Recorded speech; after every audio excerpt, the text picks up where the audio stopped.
This is my hometown Lisbon, Portugal. And this is Cabo da Roca, Europe's westernmost point. And it's just right next to Lisbon. Asian tourists love it, and so did one of our greatest poets. Not the one who was into heavy drugs, the other one without an eye. There we go. Luís de Camões described this place as where the land ends and the sea begins, taking us all back to the age of exploration while admiring the vastness of the Atlantic Ocean. And this is me, totally not faking my own departure to Siberia during golden hour. I would never do that. So, Portuguese poets, Asian tourists, Siberia, and a random guy on a motorcycle. By now you are probably confused about what's going on, right? Right. Let's go back a bit.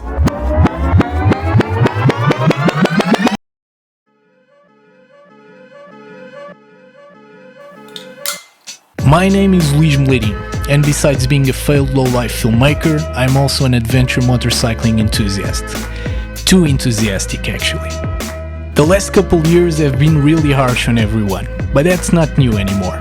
Humanity got swiped by a pandemic, we saw some strange things happening, and we faced a lot of new challenges. We paused our lives, our goals and our dreams for a greater good. Some will not agree, but unanimity has never been our strongest. We tried our best to prevent our lungs from collapsing, but we ended up with our minds in need of intensive care. So, if you're watching this in the future, bear in mind that in 2022, people were a bit fucked up in the head. Despite all this bad stuff, we did survive. We went through the death of Diego Armando Maradona like champs, we got creative through the toilet paper shortage, and we all tried to keep it positive. And so did I. After what seemed like an endless lockdown in 2020, I had to do something. My plans of drinking mint tea in Northern Africa went down the drain.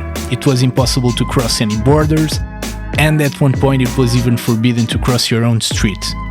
I was left with no choice. Stuck in Portugal, the best I could do was to travel within my own country, from north to south, from west to east. As soon as everything cooled down a bit, that was exactly what I did.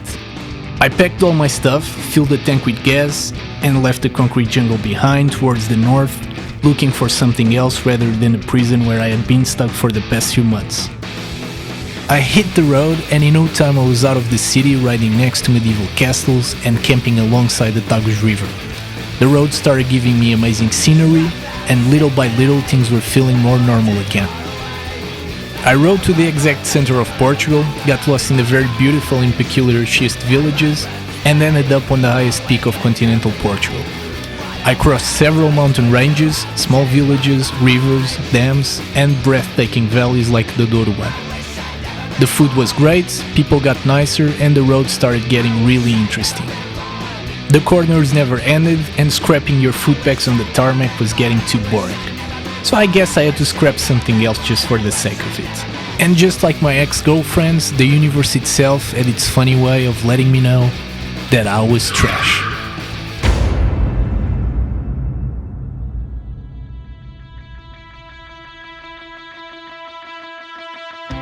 Do not worry, I am alive. Luckily I was able to get away with only a sprained ankle. The garbage dumpster, however, wasn't so lucky. The poor thing did not make it.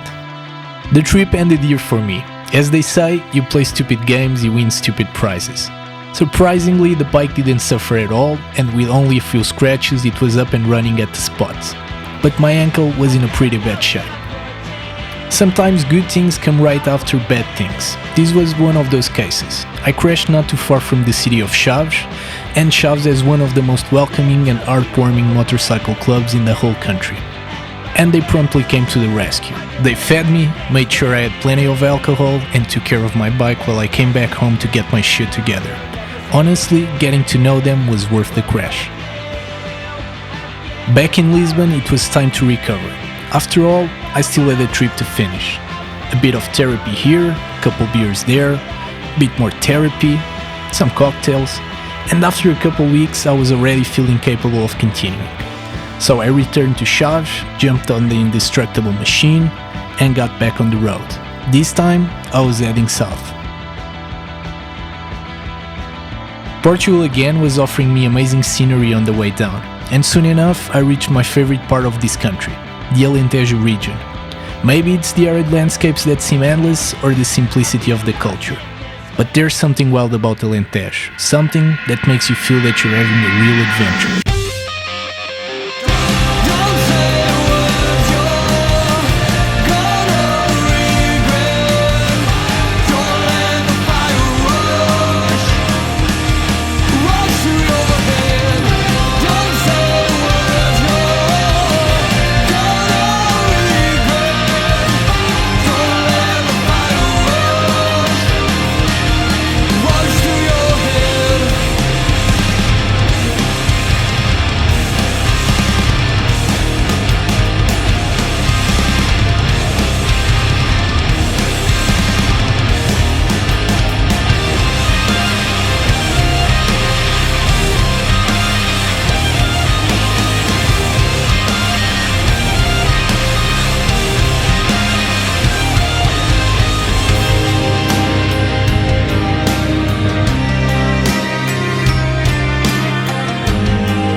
When you go all the way down, you eventually reach the Atlantic Ocean.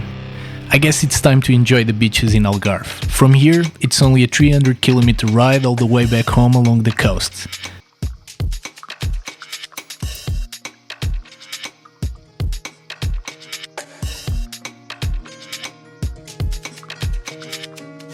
And just like that, we're in Lisbon again. Like all good things, in a blink of an eye your trip is over and reality slaps you in the face. You're back to the good old 9-to-5 routine, you're back to all the restrictions, and you're back to having swabs up your nose. This trip was over for sure, but this story, it's not over yet. You see, sometimes life gets too boring, and it's always up to you to do something about it. Some people buy shit in order to feel better, others get themselves into sushi workshops, and others travel. I've always traveled. Some years ago, even before I really knew what a motorcycle was, I was a broke punk kid hitchhiking all over Eastern Europe, crashing at squat houses, train stations, and sometimes some luxurious couches. All this was before the social media boom, Wi-Fi and smartphones, in a time where people actually had to talk to each other in order to find something or get somewhere. Hard to imagine nowadays, right? After more than a decade, here I am, about to turn 30, getting drawn in responsibilities and expectations a little more day by day, seeing the prime of my youth in the rearview mirror, and running out of excuses to accept whatever adulthood is. But before I accept anything, I want to do something right. The idea of riding my motorcycle somewhere far was getting too stuck in my head. So stuck that I even got fired from daydreaming too much. Which was not only a blessing but my chance to actually do it. One trip ends and immediately another one begins. I now needed a plan. Where am I gonna go? Going around the world with a motorcycle and not a lot of money is not a very smart idea, even for me. And I'm capable of pulling off really retarded stuff. So I had to aim for something a bit shorter. Maybe it was my unexplainable attraction to the Russian Far East, or the subliminal influence of Austin Vince and his comrades. But I didn't need to think too much. Siberia was gonna be my destination, and I was gonna make a movie about it. Riding from Europe's westernmost points all the way east till the end of the road in Magadan. And back. That's the plan. Why a dead end, some ask? Well, why not? After all, it's always about the trip and never the destination.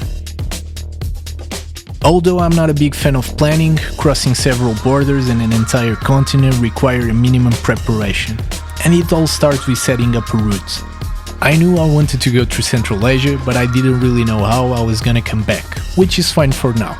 40,000 kilometers on a motorcycle might come with a lot of undesirable surprises, especially mechanical or electrical ones. My bike is a 2012 BMW G650 GS. It has served me well and it has endured a lot of beating. Knowing what you have is very important, and I know my bike very well. If there's something I know for sure is that it will eventually break down somewhere. But you gotta keep it positive and hope it's still in Europe. Last time it decided to break down, it was in the desert of Tabernas. Luckily, Spain has tapas, cold beer and tow trucks. If you don't want a lot of surprises, basic maintenance is mandatory. Besides checking the wiring and some connections where I know I have some electrical problems going on, I also replaced everything that wears down. Fresh spark plugs, fresh filters, fresh oil, fresh brake pads and fluids. The fork fluid and coolant was still alright, as well as the valves. I also went for some functional upgrades. After all, the goal is to reach Siberia on the little GS.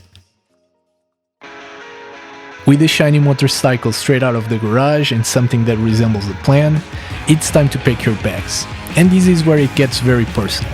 Some people like to travel light, others like to travel with an Amazon warehouse on the back plus a dog. I personally prefer to travel light and leave my dog safely licking his balls at home. A good exercise might be to think about possible scenarios and what would be essential. But if you're good at coming up with fake scenarios like me, you are probably going to realize that you'll need around 50 spare parts, a battery booster, a portable welding iron, an electric air pump, a big torque wrench, a small torque wrench. Deciding what to take is a battle that you'll have to go through alone. I went through mine and in the end I decided that the Swiss Army knife and some zip ties will be enough. Half a year on the road requires also some thinking when it comes to clothing. It's important to have something for cold weather as for warm weather. But here again, it's all up to you and the places you are going. Some people like to be able to dress for every occasion, others will be fine with just an extra pair of underwear. As for me, I need a pair for every day of the week. And if you flip and reverse them around, you're good for a full month. And that's a pro tip right there. With everything packed and ready to go, you're all good. There's not much left rather than getting pissed drunk with your friends for one last time. After all, you never know what that tap water in Tajikistan will do to you.